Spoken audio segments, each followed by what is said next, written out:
All right, guys. So I figured this was a good time to not only follow up on what I posted last night, but to talk about how I actually escaped out of New York, like the movie, right? Because the way I left New York, guys, was pretty strange. It was very strange, okay? Uh, First of all, the incident last night, when you get into altercations with people and they do something unexpected, you always go back over in your head, especially if you're street smart or if you're smart or even if you think you're smart, you always go back over in your head, what could I have done different? And this is something that you really shouldn't do, because when you're doing a lot and you have to be around people wherever you are, you can expect that there's going to be something that's going to happen. It may be every 3 years, could be every 4 years, might be every 5 years. With me, it seems like every 4 or 5 years something happens on a level of, some kind of windshield breaking or something somebody does that's unexpected. Because let me tell you guys, when I go back over what happened last night, if I could have done anything different to avoid that situation, first of all, it happened in an area where I totally did not expect anything like that to happen. Even though I said that employees on 9 to 5 jobs, a lot of them into a lot of criminal activity, it still it still caught me as a surprise that it happened exactly where it happened. I can't tell you guys exactly where it happened, but let's just say, trust me when I tell you, it happened at a certain place and a certain time that things like that don't happen. So this person had to be on some kind of drugs or something, because something got into this dude to do what he did, especially to another black person.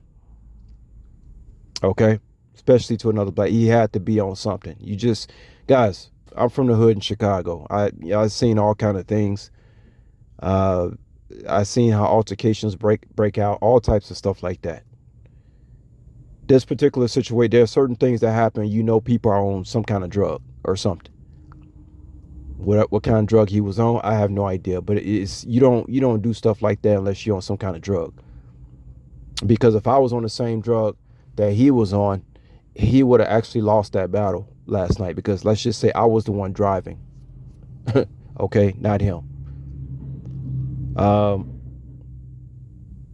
Another thing too, the funny thing about the situations with me is that even when I get into these close contacts, it's happened all my life. It always seems like there's something that spares me somehow, some way, whether we either talking about bodily harm or any kind of harm.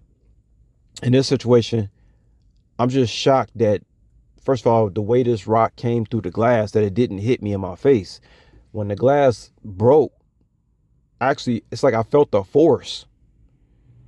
I thought that, I thought like I was gonna look at my face and have some bleeding or something. It was none of that. But I did have a little glass in my mouth, and I had a couple of particles in my eye that I washed out, small particles that I washed out of my eye.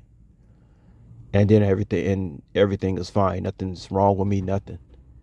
Um yeah, so I had to make a police report, and then they gotta do a follow up, and then it's possible I'm gonna have to pick this person out. Based on what I was told last night, I might have to go somewhere, pick this person out in one of those things where you behind the mirror and you pick out who did it, because they're gonna find him, because the situation that it was, they can find him, so they will. So I got to give the detective a call back, but they on it and they're extremely concerned about it, because this individual was at his workplace, and if he's doing things like that to somebody on the outside, can you imagine what he's possibly doing on the inside or planning to do on the inside? Like I said, guys, just to close that particular story out, it was totally unexpected. It was nothing I could do, and you never know how the Holy Spirit will have things happen to you so you don't be some place at a certain time. Guys, that's all kind of stuff I'm seeing out here with people, places, and things. A lot of people are driving fast. I told you guys there are certain intersections that I see there are always ambulances and police. I've been seeing a lot of uptick of people just driving crazy. I just recently told you guys what a few weeks ago what I had seen on the expressway. Volume is at Uh, so, 40%. some car going 90 miles per hour down the expressway on all the way on the left hand side. No problem, right? You've seen it before, but the problem was it was this car that was in front of me about, I would say, about 6 car lengths in front of me. I don't drive. And see, I told you guys when I'm on the streets, I like to drive about anywhere from 2.5 to 3.5 car length behind another car. I don't play that stuff driving up on people's bumper. I don't do that. And on expressway, it's even more. On expressway, I give like a 5 or 6 car length. That's how I drive, guys. When you driven a lot in your lifetime, you learn, first of all, you're not gonna get anywhere any faster by speeding.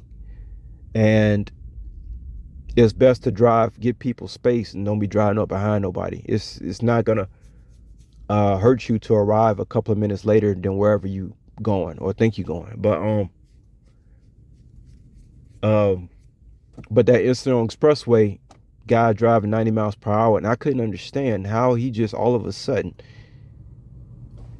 went like a torpedo into the car that was all the way in the right lane, that was 6 cars length in front of me and all in the right lane. It was like this guy, it's almost like he fell asleep at the wheel or something. That's the only way I can imagine a car could have came. So you never know what or how the Holy Spirit is protecting you, even if it's by means of possessing somebody to do something crazy to you. As long as you make it out of there intact and okay, you got to thank God at the end of the day. Now, let me tell you guys real quick how I left New York, what had happened. All right, so I'm driving a Lincoln Town car, right? I had just bought some fried chicken. uh, it's about 10:30 at night. I'm driving down the street, about 25 miles per hour. I make a left turn through a green light that is turning yellow, but I had already, pretty much my tires was on that white line when it turned yellow, so I just made the turn. Now in New York, you have a lot of people that ride bikes and stuff. They had these bike lanes in New York.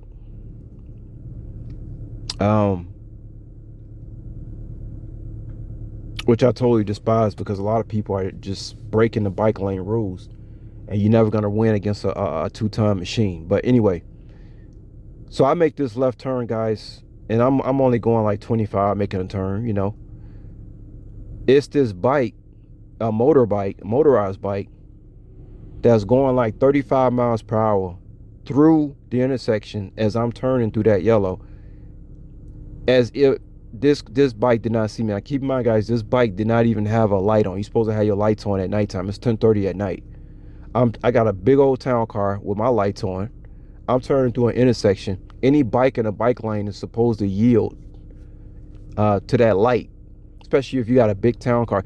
What happened was, you got a lot of people in New York who are doing like Uber Eats bike deliveries, like I was. And so sometimes they be riding a bike and they looking down at their phone at the same time. Just because you have your phone up by your face doesn't mean that that's not going to be a distraction still, especially when you're on a bike. So this guy's in a bike lane, and for some reason, the bike people in New York, they got this strange dichotomy about the way they think. They think that the cars are supposed to yield to them. That may be the case in a court of law, but at some point, you got to understand that you're not going to win against a 2-ton vehicle. You got to take heed. So this guy was looking down at his phone. I know exactly what happened. He was looking down at his phone. Probably had just got an Uber Eats bike delivery, right? He doesn't slow down. He's got one hand on the handlebar, right? It's 10:30 at night. Maybe he's used to not seeing cars around, maybe he's something he does. He just goes through intersections at 10:30 at night. But it's still Brooklyn, New York. You know what I mean? You got to be ready for anything in Brooklyn. So not only that, guys, the smoking gun, this guy didn't even have his light on. The motorized bike came with a light. He did not have his light on. If he had his light on, I would have actually been able to see him. I did not see. This dude came out like a torpedo, guys, at me. Remember, I'm going 25 miles per hour turning with my eyes focused on turning into the left, lane left to the next street. My eyes is not focused that it's a bike with no light on at 10:30 at night, torpedoing straight at me, you know, like clockwork. You know what I'm saying? Like it was just like perfect timing. He must have got an Uber Eats bike delivery right at the split second where I could not see him and he could not see me or something. But he was the one who was supposed to yield. So can you guys imagine as I made that turn and my head is not even focused on the bike lane in front of me. All of a sudden, all I remember is the front windshield just cracked. Just went all into those million pieces that windshields do, right? I slammed on the brake, and all I remember seeing was a body flying up in the air, hitting the windshield, and then flying, like landing on top of the car. I mean, it was so quick the way it happened. I didn't even understand guys. I didn't even understand what had just happened. This guy's on top of the Lincoln Town car, laid out. Little blood up there. I don't know where exactly he was bleeding from because I can't remember. Did he have a helmet on? I think he did, but it was still blood. He hit the car hard, yo, real hard. And I mean, he flew up in there and landed on top. I ain't never seen him like that, like for real. I couldn't even understand how, like, he landed so perfectly on top of the vehicle. So I'm just freaking out at this point. The police get there, told me, wrote out the report, let me go because they said that he was riding an illegal bike. So he had no, I think New York they'll give a lot of justification to the biker, and even if he had his lights off, it's like who could prove it? Well, actually, the police did know he didn't have his lights on because they could tell when they arrived whether he had his lights on or not. And plus, I think they had security footage of how he actually came through that thing, and they was able to access that somehow. And then on top of that, he was on an illegal bike in a bike lane. So all they did, well, they let me go. I was off the hook. But my town car, I wish I still had the pictures. The damage on that town car, you would have think I was in a car accident. Okay, and he wasn't on a motorcycle. He was on a medium-sized electric bike, motorized bike, electric. But them things go fast. Some of them things go 60 miles per hour. Regardless, it was illegal. And I just remember how shaken up I was because I'm telling you, I didn't. All I remember was that glass cracking and a body flying up. That's all I remember. And obviously you guys can imagine how relieved I was when the cop told me I could go. It's not my fault. Like this dude, he had no light on. We seen him. We see how he came through, and plus he's on an illegal bus, so it was all his fault. And in my mind, I'm like, of course you hope the guy's okay, but in your mind, you don't want anything to do with it because I'm telling y'all, I did not see. Guys, trust me, I tell y'all, I'm a good driver. Like I see a lot. I'm a real good driver. Okay, I used to drive around celebrities, so obviously I am. So when that happened, I mean, it really shook me up. You know what I mean? Because I didn't understand. You're thinking, well, did I not see this dude? Like, how could I not see? You just tripping out. So that was the last time my windshield cracked, and that was about 5 years ago. But guess what? I had to leave North. I had to leave New York at that time, at that exact time. Why? Because something probably would have happened to me if I didn't leave New York at that time. So just like last night, another incident where a windshield cracking. You don't know how spirit. Just to close this out, you don't know how spirit can set things up.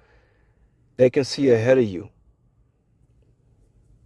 They can see ahead of you. That's all I can say. And all my life, through all my anxieties and worries, it just still seems like I got some kind of protection shield around me, regardless of what's happening. And I'm very thankful for that. But I'll be glad. Let's put it this way: I'll be glad when I'm out of harm's way from these people out here, because these minions, these people, and that's the whole thing about me. The accidents that I have gotten into in my life is always what somebody has done to me, to my vehicle, not what not what I've done to somebody else. Like, actually, that happened one time, but it was raining, and I was only like 19 years old. But other than that, it's like every accident or every situation I get into is somebody else doing some kind of damage to me. and I'm just on the defense, like what just happened, you know. And no matter how careful I am, you can be careful as you want to. When you just out here, you know, you can expect that some sooner or later something is gonna happen. If you don't hit nobody, somebody sure gonna hit you. It's inevitable. You just be hoping that however the hit happens, uh, that you make it through it. You know, stuff like that. So, yeah, I just wanted to tell y'all that. But yeah, that's about it, y'all. That's the end of the story.